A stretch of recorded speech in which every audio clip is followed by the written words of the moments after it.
कोई भी औरत चाहे किसी से चले या न चले, परंतु वो अपने सौतन से अवश्य ही चलती है। दुनिया की ऐसी कोई भी औरत नहीं होगी जो कि अपने सौतन से ना चलती हो। परंतु मेरी पत्नी इस दुनिया की सबसे अलग और अजूबा पत्नी थी। वो इस दुनिया की ऐसी औरत थी जिसको कि अपने सौतन से जरा भी जलन नहीं होता था, बल्कि अपने सौतन को अपने पलकों पर बिठा कर रखती थी। यह देखकर मुझे बहुत ही ज्यादा हैरत होती थी।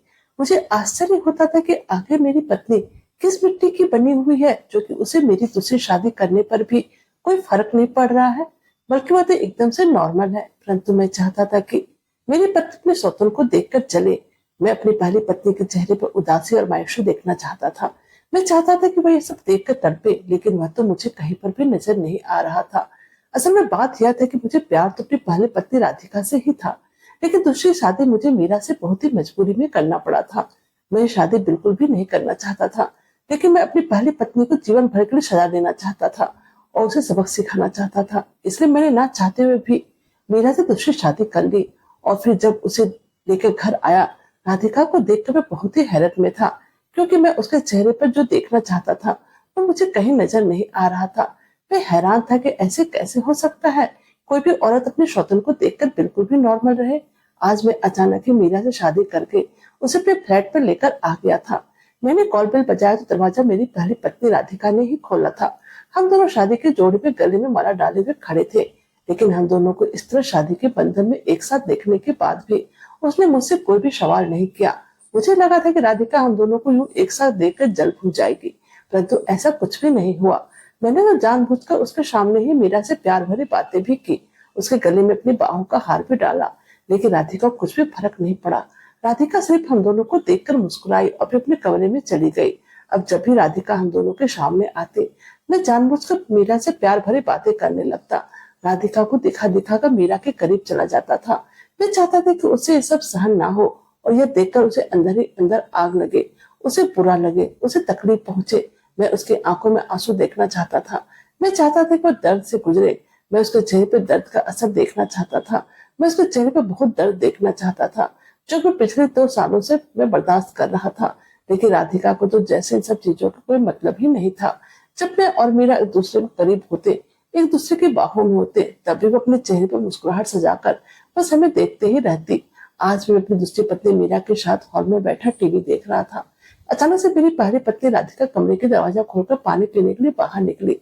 फिर उसकी नजर जैसे ही मुझ पर पड़ी, मैं जानबूझकर मीरा के एकदम से करीब हो गया और अपनी बाजू फैलाकर उसे अपने आगोश में भर लिया, उसे बिल्कुल अपने करीब कर लिया।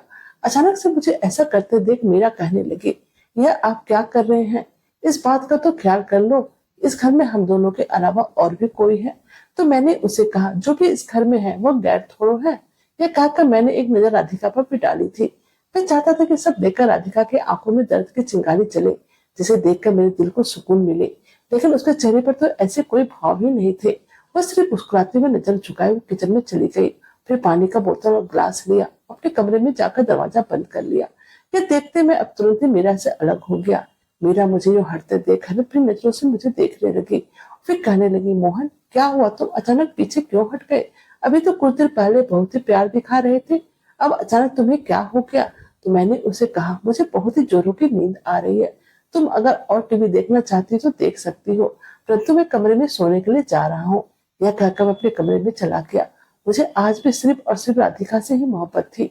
मैं उसे बहुत ही चाहता था, लेकिन मैं मीरा से शादी इसलिए की थी क्योंकि मेरी पत्नी राधिका ने मुझे अपनी पत्नी राधिका के साथ बिताए हुए पल याद आने लगे। आज से 2 साल पहले मैं कितना खुश था, ऐसा लग रहा था भगवान ने सारी खुशियां राधिका के रूप में मुझे दे दी है। जब मेरी नई नई शादी हुई थी तब राधिका के साथ में बहुत ही ज्यादा खुश था, क्योंकि राधिका थी ही इतनी हसीन कि कोई भी मर्द उससे शादी करने की ख्वाहिश रख सकता था। लेकिन वह खुशनसीब इंसान मैं था जिसकी राधिका मिली। हमारी शादी हो गई थी। हम दोनों बहुत ही ज्यादा खुश थे। कुछ दिन तो सब कुछ ठीक रहा, लेकिन मेरा ऑनलाइन बिजनेस ही कुछ ऐसा था, मुझे रात रात भर दूसरे देशों में अपने प्रोडक्ट बेचने पड़ते थे, जिस कारण से मेरे ऑफिस रात भर खुली रहती थी। मेरे घर आने का कोई भी समय तय नहीं रहता था। कभी रात के 1 बजते थे, कभी सुबह के 4 बजते थे, क्योंकि मेरा काम शाम के समय ही शुरू होता था, जो कि रात भर चलता था। शुरू शुरू में तो राधिका को रात में अकेले रहने में घबराहट होती थी। वह बार बार मुझसे एक ही बात करती थी, मैं रात के समय अकेले नहीं रहूंगी, मुझे अकेले डर लगता है, लेकिन मेरा काम ही ऐसा था, मैं कुछ कर नहीं पा रहा था। मजबूरन मैंने उसे समझा दिया। मैंने उसे कहा कि तुम्हें ऐसे ही रहना होगा, आखिर मैं सिर्फ तुम्हारे लिए ही तो कर रहा हूँ। वो मेरी बात समझती थी, लेकिन कभी कभी हम दोनों में इस बात को लेकर लड़ाई भी हो जाती थी। फिर कुछ दिनों के बाद वही लड़ाई अक्सर होने लगी। समय इसी तरह बीत रहा था, लेकिन इधर कुछ महीनों से मैं देख रहा था कि अब राधिका मुझसे रात में लेट आने के कारण भी नहीं कहती थी, मुझसे लड़ाई भी नहीं करती थी। उसे देखकर ऐसा लगता था जैसे कि उसे मुझसे कोई मतलब ही ना हो। पहले तो वह अक्सर मुझसे शिकायत करते रहती थी, मैं उसे बहुत ही कम समय देता हूँ। फिर मुझे लगा शायद राधिका को समझ में आ गया होगा कि अब उसे इसी तरह से रहना है। मेरा काम भी तो ऐसा ही था कि चाहकर भी मैं काम दिन में नहीं कर सकता था, क्योंकि मेरा अधिकतर क्लाइंट विदेशी था और शाम के बाद ही मेरा काम स्टार्ट होता था।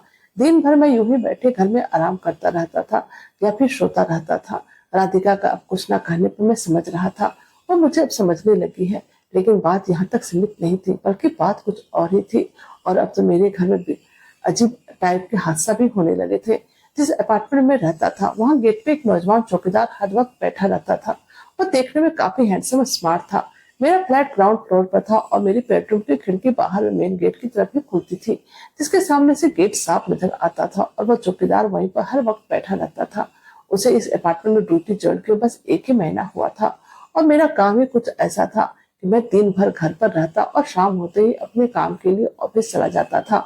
हम कुछ दोस्त लोग मिलकर बाहर के देशों को प्रोडक्ट को बेचते थे, इसलिए हमारा काम शाम से रात तक जारी रहता था। देर रात तक काम करने के कारण जब मैं रात को थका हुआ घर आता, फिर दोपहर को ही मेरी आंखें खुलती थी।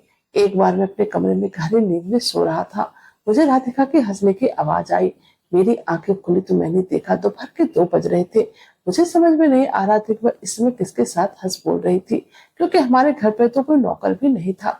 सारा काम राधिका खुद ही करती और पड़ोस में भी उसका कुछ खास मिलना जुलना ना था। दोपहर के 2 बजने के कारण अब मुझे जोरों से भूख लग रही थी, इसलिए वह जल्दी से फ्रेश होकर कमरे से बाहर निकल आया। मैंने देखा कि राधिका गेट के पास खड़ी होकर किसी से हंस हंस कर बातें कर रही थी।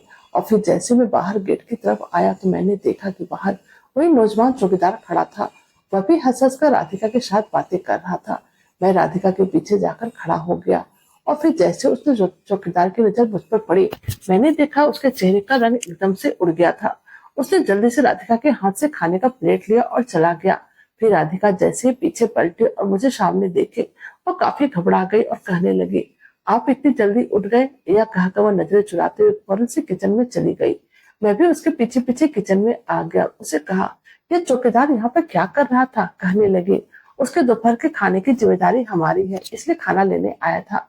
यह कहते हुए मेरे लिए चाय बनाने लगी थी। मैंने कहा, तुम उससे ऐसी क्या बात कर रही थी? वह भी इतना हंस हंस कर। मुझे काफी देर से तुम दोनों की आवाज सुनाई दे रही थी।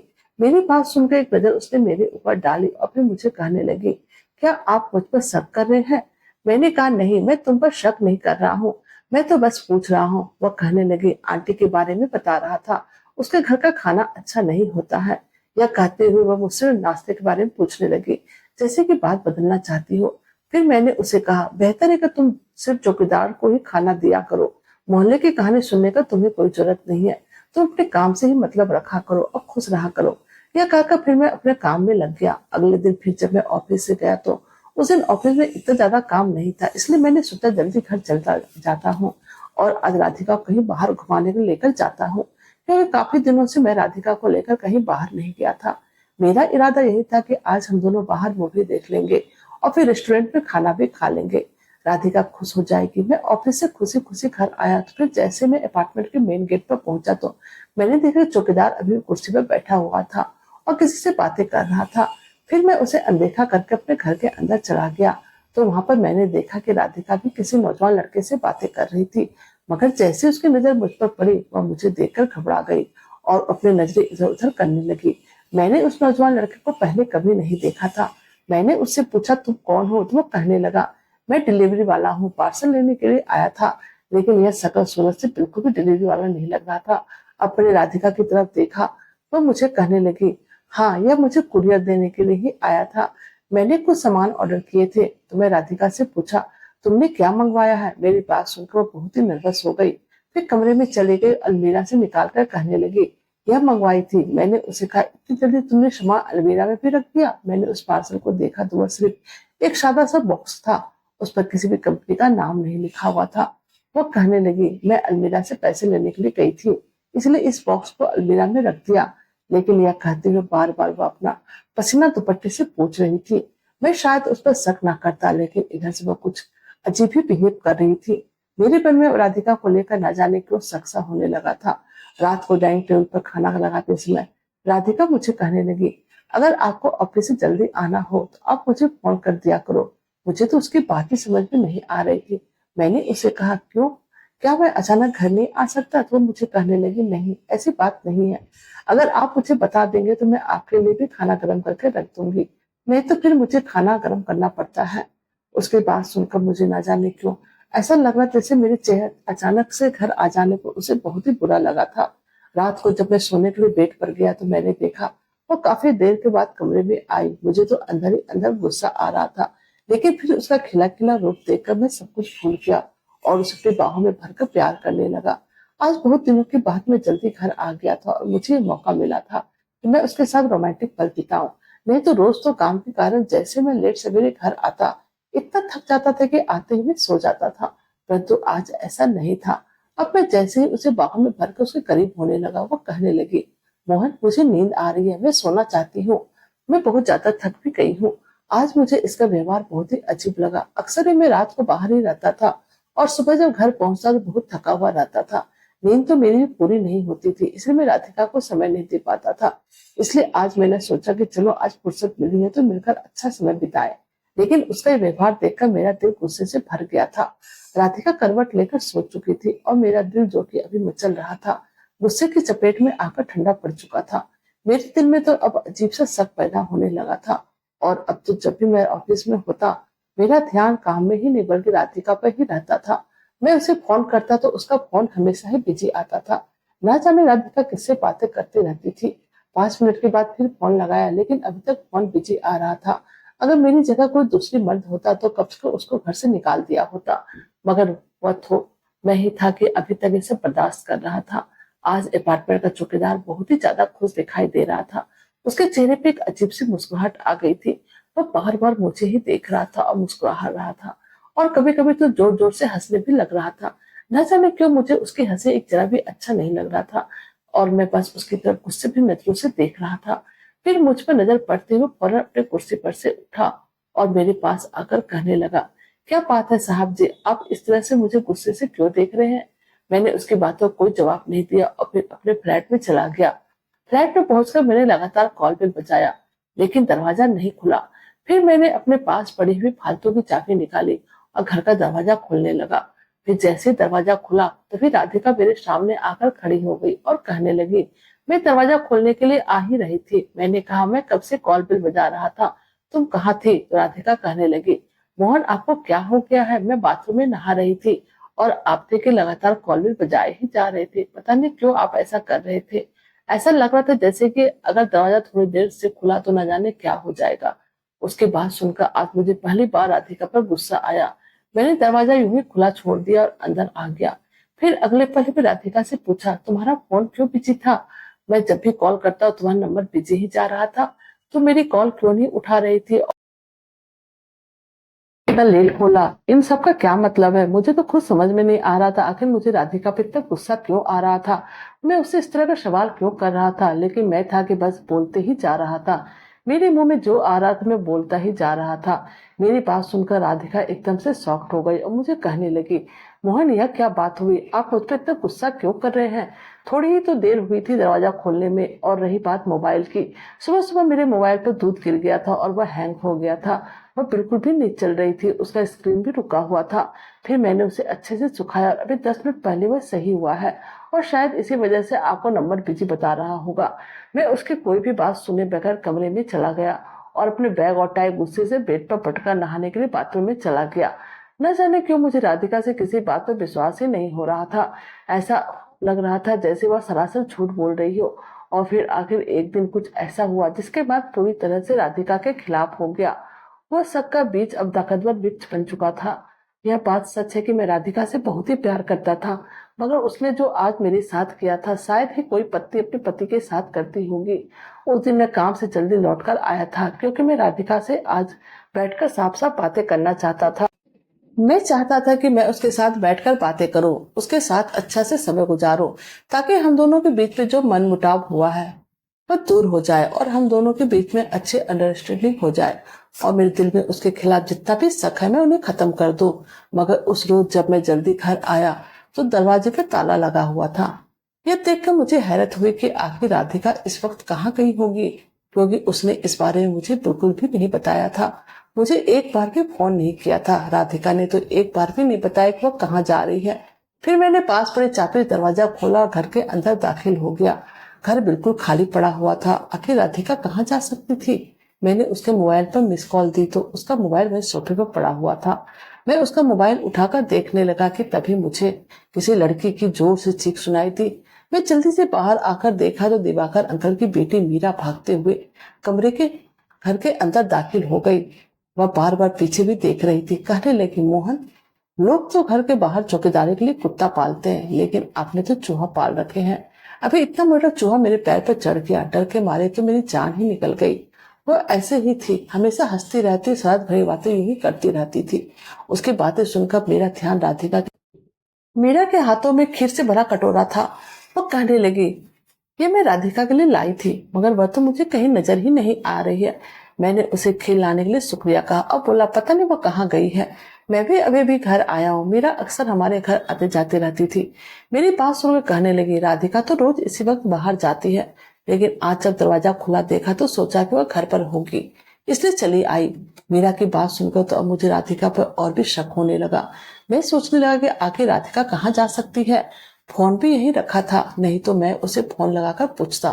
फिर थोड़ी ही देर बाद राधिका घर के अंदर दाखिल हुई। वह खुला दरवाजा देखकर बहुत ही ज्यादा हैरत में थी, लेकिन जैसे उसकी नजर मुझ पर पड़ी उसके चेहरे पर डर दिखने लगा।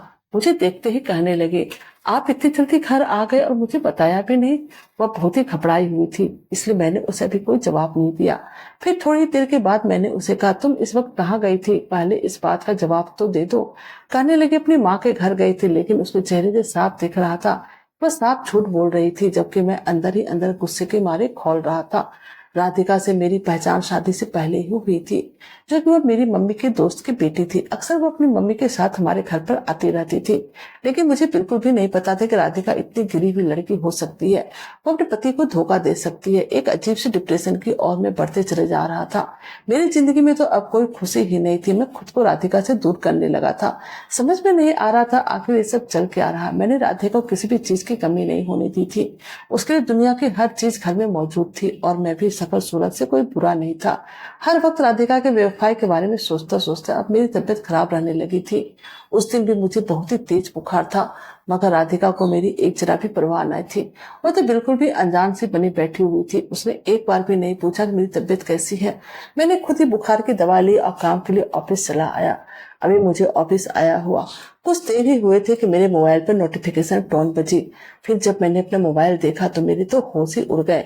ऐसा लगा कि मैं बेजान पत्थर सा हो गया हूँ। मुझे आसपास का कुछ भी होश ना रहा। फिर मुश्किल से खुद को संभालते हुए मैंने एक ही नजर उस तस्वीर को देखा, जिसे दोबारा देखने की हिम्मत मुझ में ना थी। मेरे मोबाइल पर अननोन नंबर से फोटो आया था। ये फोटो मेरी पत्नी राधिका की थी। राधिका की बहुत ही बेहुदा तस्वीर भेजी गई थी। उसके साथ एक लड़का भी था, लेकिन वो लड़का ना ही चौकीदार था और ना ही वो कुरियर वाला था। मेरे दिल को तो इस कदर चोट पहुंची थी कि मैं पागल सा होने लगा था। उस दिन मैं घर भी नहीं गया था। राधिका मुझे बार बार कॉल करती रही, मगर मेरे दिल में तो बदले की आग लगी हुई थी। फिर उसी दिन मैंने सोच लिया कि मैं अपनी पत्नी से बदला लेकर रहूंगा। मैं उसे ऐसी सजा देना चाहता था कि वो अंदर ही अंदर जिंदगी भर तड़पती रहे। मैं चाहता तो उसे तलाक देकर घर से निकाल सकता था, लेकिन मैंने ऐसा नहीं करना चाहता था। अगर मैं ऐसा करता तो फिर वो और भी आजाद हो जाती। मैं उसे पल पल तड़पाना चाहता था। मैं ऐसा कुछ करना चाहता था कि वो मुझे जब भी देखे पल पल तड़पे। और फिर मेरे दिमाग में दूसरी शादी करने का ख्याल आया। मेरी नजर में मेरी कोई लड़की ना आई तो मुझे अपने फ्लैट में सामने मौजूद फ्लैट में रही हुई लड़की मीरा याद आई। मैं जानता था कि दिल ही दिल भी मुझे पसंद करती थी, मगर मेरी शादी के बाद उसे दोबारा कभी मेरे साथ वह वाला व्यवहार नहीं रखा था। अगले दिन मैं उसके पास गया और उसे कहा कि मैं तुमसे शादी करना चाहता हूँ, क्योंकि मैं किसी से बदला लेना चाहता हूँ और इस बदले की आग में जल रहा हूँ। लेकिन मैंने उसे सिर्फ इतना बताया था कि मैं तुम्हारे जज्बातों की कदर करता हूँ और तुमसे शादी करना चाहता हूँ। और फिर मैं ऑफिस से निकलकर एक मंदिर में जाकर उससे शादी कर ली।